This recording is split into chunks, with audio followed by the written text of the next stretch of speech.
You're listening to the Decisive Podcast, insights and analysis to empower confident decision making.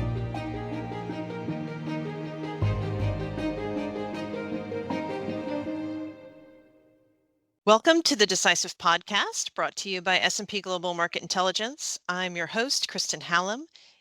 In this episode, we're discussing the trade and immigration policies of President-elect Donald Trump, who will be inaugurated on January 20th. And to do that, we have a very special guest, our head of North America Country Risk, John Rains. John, welcome back to the podcast. It's great to have you here. We know you've been really busy for the past year, 4 years. It looks like it's going to be another busy 4 years as well. So it's not going to go away anytime soon. Well, we appreciate you joining us on the Decisive. So before we get into what President-elect Trump is looking to do as part of his second administration, could you maybe give us a quick recap of his first administration? What were his main policy initiatives on trade and immigration? Well, they're kind of similar to what he's been talking about really for the latter part of the decade or 2 decades, especially on trade. He's been talking about this really since the 1980s. On trade, he was lambasting Japan for selling cheap automobiles inside the United States. And we've seen that continue really through his first administration, where, of course, the targets were a little bit different. But the agenda was really the same, which is that these other countries around the world, and we know this, that when he speaks to other leaders, he actually has the trade balance in front of him when he's actually speaking to these world leaders. Whenever it's a deficit, he says, like, what is it that we can do to remedy this type of situation to ensure that the United States is not getting taken advantage of?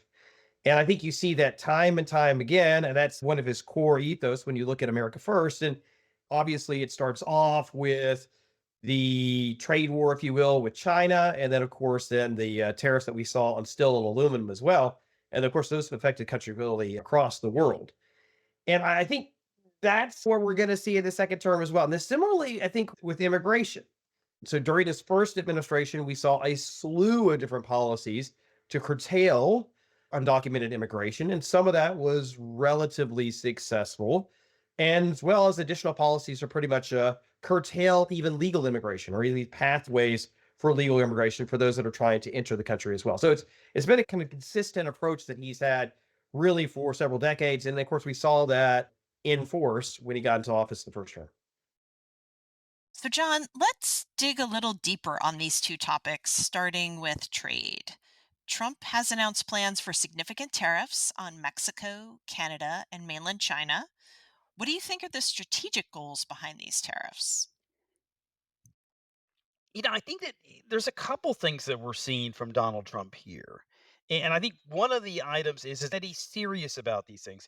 You don't get this kind of sentiment if you don't say that tariffs are your favorite word in the English dictionary. So I think there's one item here he's kind of telegraphing and signaling this is what I'm going to do. And I really do believe that if I follow through on these policies, we're going to start to see a rebuilding of US manufacturing. So I think that's on one side. On the other, and I think we're seeing this as almost a dichotomy within his team as well. I'm serious. That being said, now's the time to talk. And we saw this almost immediately after he announced these 25% tariffs on Canada and Mexico. Is who's on the phone? Whereas, it's the Mexican president Sheinbaum. And now it's Justin Trudeau, a Canadian prime minister, who's actually flying to Mar-a-Lago to visit with him. So I think there is an opportunity for him to be able to kind of shine in the limelight that these folks are saying, hey, listen, we consider you a serious individual here and someone worth negotiating with, even if you're not president. But in the same time, it's like, how can we negotiate? I mean, we should remember that in many of these instances we saw during his first term, he would announce certain policies, and then obviously that would, begin negotiations, whether it was with other trade partners or whether it was on Capitol Hill. This is part and parcel of how he operates. So, you mentioned Trudeau there, John. How does his resignation fit into the picture here? Will that ultimately slow down or speed up talks on trade policy with Canada? Well, I mean, I'm talking to people in Ottawa, and they're thinking that it's certainly going to slow things down. We're going to prorogue Parliament now until March the 24th. In the meantime, the liberals have to choose a new leader, new prime minister in this case. Then, of course, we're going to have elections most likely soon after that. So we could be looking April, May, June, around that time. In the meantime, we don't really know who's going to be the leader of Canada. Now, if Donald Trump follows through and issues these new tariffs on day one, and let's say they are 25%, that is going to hit the Canadian economy. So we're going to have a situation here where they're negotiating in an instance where they don't know who the future leader is going to be. And then number two, they're doing so in a situation where the economy is getting hit pretty badly. So that's certainly going to be increasing at least some leverage for Donald Trump. So when I talk to folks in Canada, there's like, this is not going to be a good thing. The timing of this is pretty awful as far as the Canadians are concerned. That being said, if you want to take kind of a counterintuitive perspective, what you could also mention is that this kind of frees up Justin Trudeau to a degree.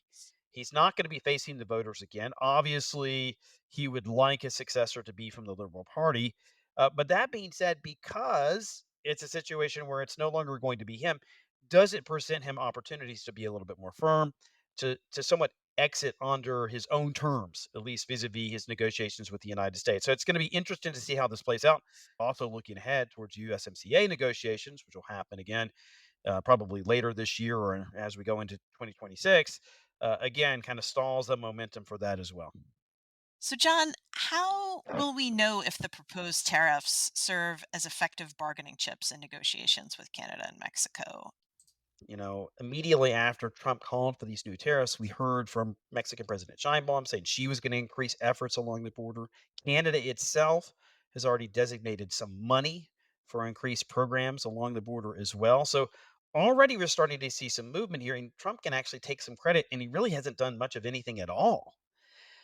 That being said, on the trade front, it's going to be a little bit more difficult. I mean, we need to remember that in all of these discussions, regardless of the fact that, Trump is saying it's due to immigration or it's due to the transport of illegal narcotics across the border, in all reality, the main concern here, we believe, is that it's really about these trade surpluses that both of these countries have with the United States.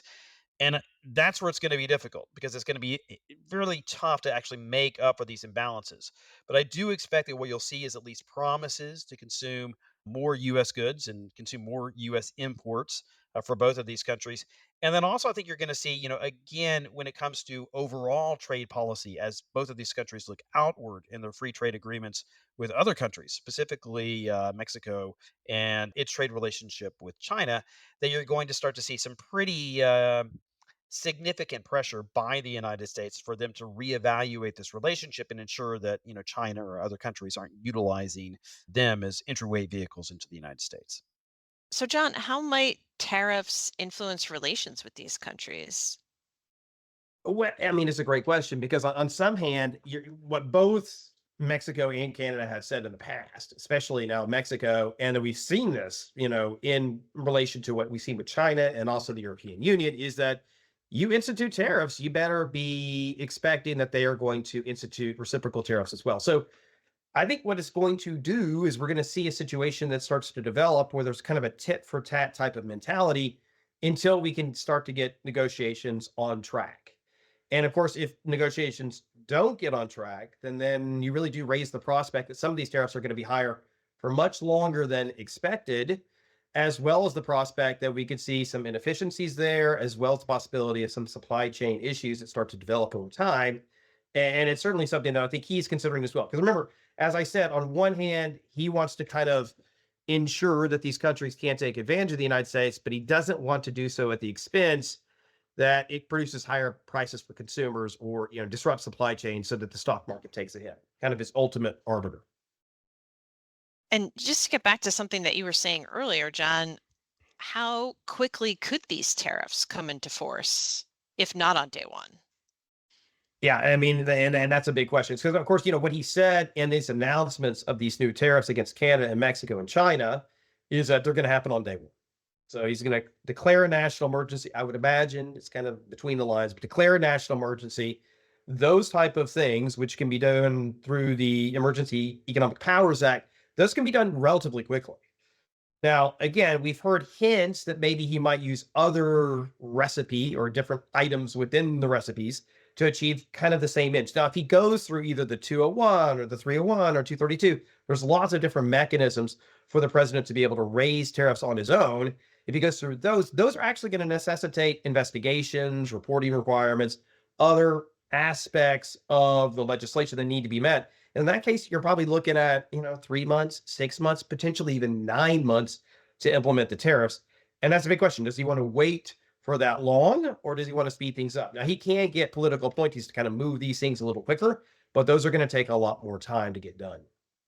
Now, that potential use of emergency powers to impose tariffs that you just mentioned, John, couldn't that lead to legal challenges? What are the implications of that approach, and how might it set a precedent for future administrations? We don't know because no one's ever really used it in this fashion. So this piece of legislation has never been used to do, especially what we'd say is the general tariff, that 10-20% that he talked about on the campaign for a national emergency. That's not been applicable. We did see Richard Nixon do something similar, but it was under a different piece of legislation. So it's unclear, right? I mean, on one hand, I do think there are going to be some legal challenges. Is this a national emergency just because you're running a trade deficit? Some legal scholars, I'm sure, are going to argue yes. Some are certainly going to argue no. I'm not a lawyer, so it's hard for me to say. But I do think it's going to go through the courts, like a lot of the other items that we're talking about today. I mean, it's just kind of naturally when you're going to be doing something unprecedented as president, someone's going to bring up a legal challenge. It's just part and parcel for how the things work in Washington. But I think the big takeaway here is, and the big question I'm asking myself is that when this does get legally challenged, if he goes down this road, then number one, is he able to get Congress to pass some legislation to take that question out of the realm of possibility? Because here is a situation where it's been legally found. We have a law here to base this action on. Or two, how much time does it take? You have these legal challenges that will pop up, but there's no guarantee that a federal judge is going to be looking at this immediately. And even if you do have a judge looking at the case, there's no reason that he's going to immediately initiate an injunction to stop these tariffs from going through. So what you could have is a situation where these tariffs get implemented, and as they kind of percolate through the legal system, which can often take years, he kind of gets the best of both worlds, which is these higher tariffs, despite the fact that he eventually would have to lower them on the law. Now, you said you're not a lawyer, and I know you're not an economist, but I'm going to ask you to play one on the podcast now. You do talk to our U.S. economists regularly. What have they told you about the economic implications of these proposed tariffs? They're crunching the numbers over there. And again, as you say, I am not an economist. When I speak to them, I'm just trying to gather whatever little nuggets or facts that I can gather. But generally speaking, what they've said is that obviously this is going to raise risk to their forecast. And anytime that you're going to institute new tariffs, especially if he hits these levels that he's talking about. I mean, let's say he does do 60%, or let's say he does do a 20% global blanket tariff. But obviously that is somewhat inflationary, right? Those higher prices have to be eaten by somebody. It's either going to be eaten by the firms selling those goods, or they're going to pass it off to consumers. And one would think that some of those increased costs are likely to be borne by consumers.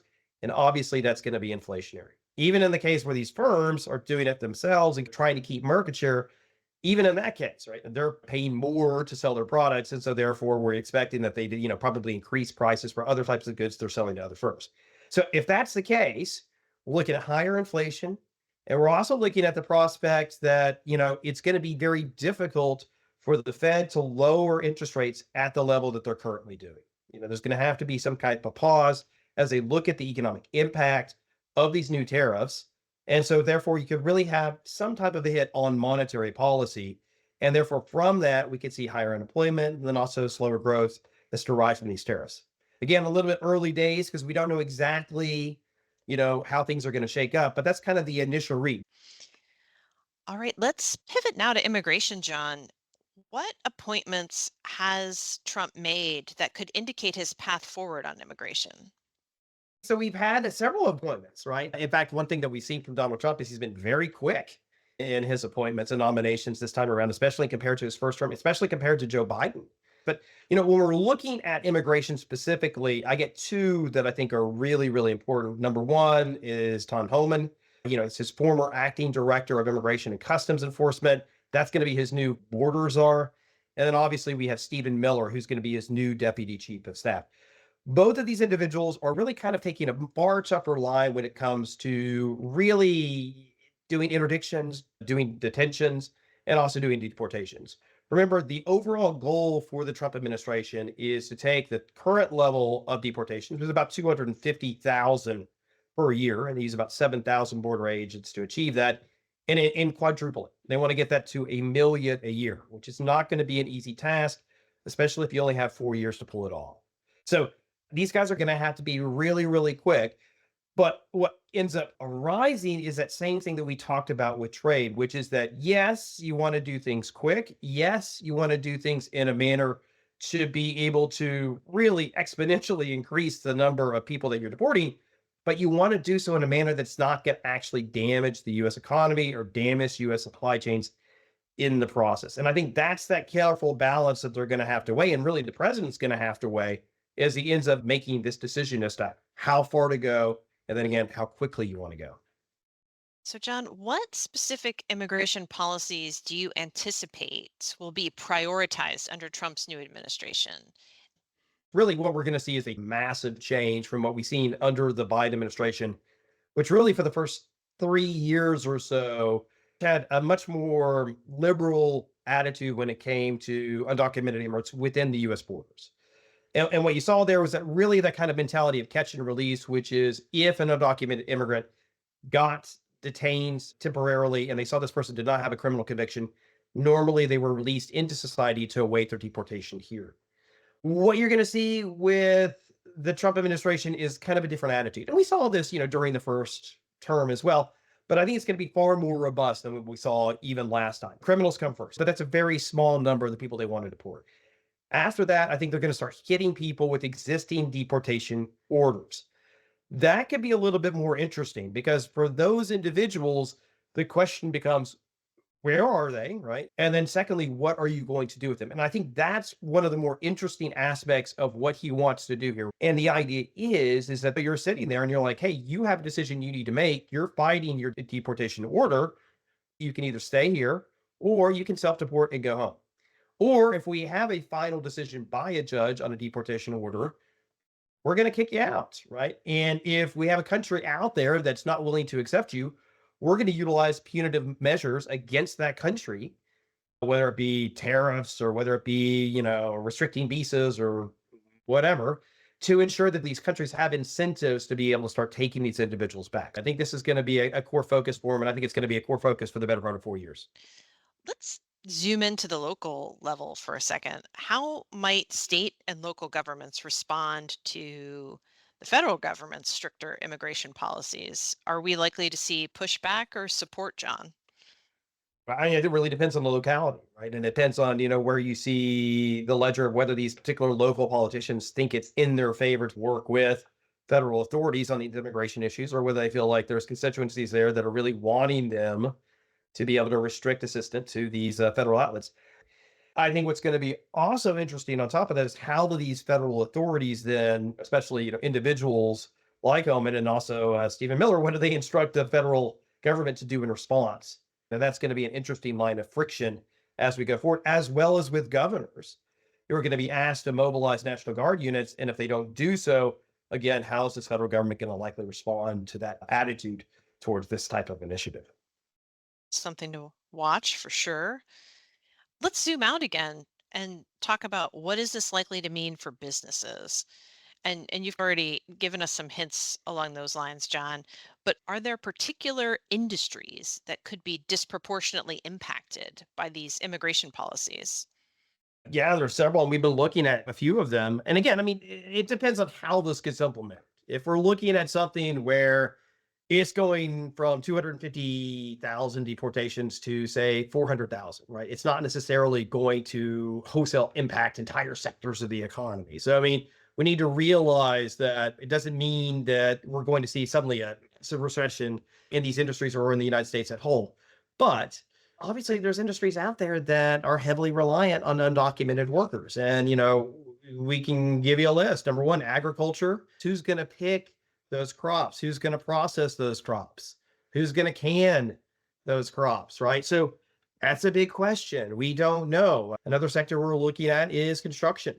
Most of the major projects that you're talking about, most of those individuals working on those projects are going to be legal. It's not going to be much of a factor, but for housing, residential, again, there are undocumented workers that are working inside that industry. Then again, are we talking about the idea that housing prices are going to have to go up because we're going to have to pay more for labor? And also the possibility that projects are likely to get delayed if we have a situation whereby they just can't find the workers in order to be able to actually finish these houses. Also, healthcare is another sector where it comes in. Hospitality is another sector. These are the type of sectors that are likely to get hurt in this type of situation, if enacted at the levels that he's talking about. Now, we talked about legal challenges on the trade front. What legal challenges do you foresee arising from Trump's immigration policies, especially related to the proposed changes in visa regulations and deportation practices?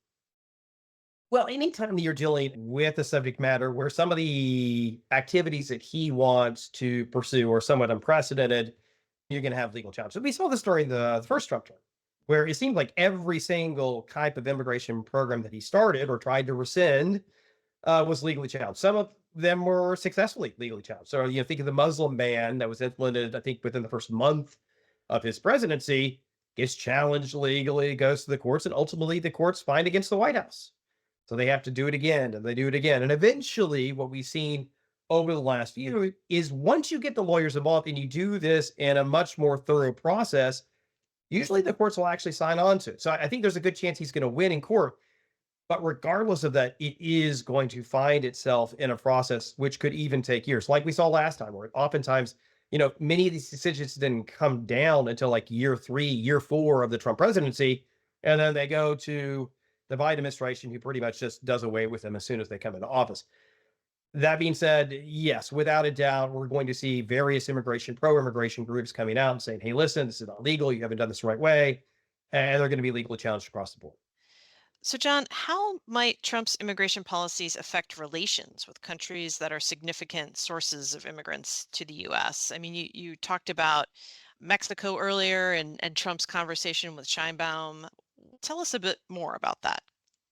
If you're going to, try to lower these numbers of folks crossing the border, not only are you going to have pretty robust policies domestically, but you're going to have pretty decent relations with the Mexicans, which have been instrumental in stopping some of the caravans and just really folks coming in from their southern border and kind of working their way north, trying to get to the United States. And one of the questions that Donald Trump is going to have to answer is how hard can you be on the issue of trade if you're going to need assistance on immigration as well? And I think that's going to be one of the big Gordian knots that he's going to have to untie, because on one hand, he does want them to really implement policies that really curtail this type of immigration, similarly with Central American countries too, but do so in a manner that also doesn't inflict significant damage in their ability to be able to do that, while also hitting them on the issue of trade at the same time. And it's going to be interesting to see how he deals with it.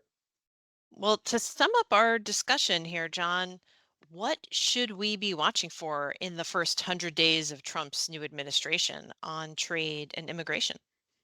Well, I think the big question for me is, does he follow through? And then how quickly does he initiate this agenda? So I don't expect him to do it on day one, but does he follow through on these as quickly as he's purported? And if he does so, how do they get implemented? This time he has far more of a game plan in mind. Many of the people that he's working with are people that he knows. Are they more thorough? Are they more deliberative in the way that they approach them? How quickly, how effectively do they do it? And then finally, on the legislative side, both on trade and also on immigration, we have a Republican trifecta here. And both of these issues, not entirely, but at least from a funding perspective, can be done through budget reconciliation. And if that's the case, do we see a scenario there where they're really able to kind of push many of these items along? Do we start to see, appropriations in respect to immigration early on done by these Republicans in a manner that really kind of gives him the money he needs to increase the number of border agents, to create these type of camps that he wants to create so that individuals can be placed there? I think that's going to be really key. Remember, Republicans are going to have a very, very small majority, especially in the House. And so therefore, they're going to have to really stay together. Now, I think these issues tend to bring them together, at least on immigration. Trade, maybe a little bit less so. And so what does that mean? Does that mean trade legislation pretty much falls by the wayside? And does it mean he doesn't get nearly as much support on immigration reform as he wants because the Democrats don't end up playing ball, and also because we have moderates within the Republican Party that don't necessarily see eye to eye with the president here? I think that's going to be really interesting and what foundational as far as whether he can actually not only announce these policies and begin to implement them, or whether they're really long lasting and really outlast his presidency. Because once it's on the books as legislation, very difficult to rescind. All right, and we will leave it there. Thank you so much, John, for taking the time to share your insights with us today. That wraps up this episode of the Decisive Podcast. Until next time. Thank you for listening to the Decisive Podcast from S&P Global. Please subscribe and join us for next week's episode. Until then, stay curious and stay informed.